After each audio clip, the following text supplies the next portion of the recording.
اب دیکھو رسول اللہ صلی اللہ تعالی علیہ وسلم کے اصحاب کی نموز پر پہرا دینا یہ خود رب ذوالجلال کی سنت کریمہ ہے۔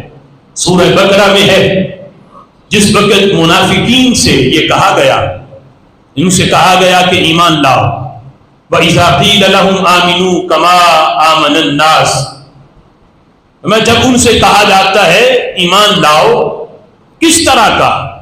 میں جس طرح کا ایمان رسول اللہ کے صحابہ لائے، رسول اللہ کے صحابہ جیسا ایمان لائے ویسا ایمان لاؤ۔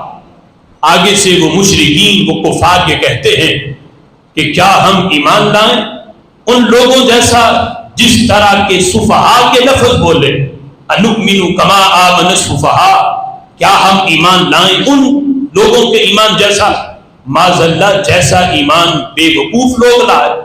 مشرکین مکہ نے اور کفار نے جب رسول اللہ کے اصحاب کو معاذ اللہ بے وقوف کہا تو رب ذوالجلال نے خود جواب دیا، فرمایا الا انہم هم السفہاء، فرمایا میرے نبی کے صحابہ کو بے وقوف کہنے والوں، بے وقوف تم خود ہو۔ میں نے اپنے محبوب کے صحابہ کو سب دنیا کا، پوری کائنات میں سب سے عظیم انسان بنایا ہے۔ بے وقوف تم ہو، تم جانتے نہیں ہو، بے وقوف تم ہو جو میرے نبی کے اصحاب کو بے وقوف کہہ رہے ہو۔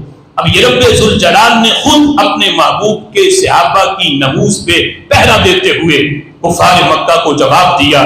تو آج وہ کتنے عظیم ہیں جو آج رسول اللہ صلی اللہ علیہ وسلم کی آل کی نموز کی خاطر اور آپ کے اصحاب کی نموز کی خاطر پہرا دیتے ہیں اور اپنا کردار ادا کرتے ہیں۔ یہ اتنا عظیم کردار ہے کہ خود رب ذوالجلال اپنے محبوب کے صحابہ کی نموز پہ پہرا دے رہا ہے۔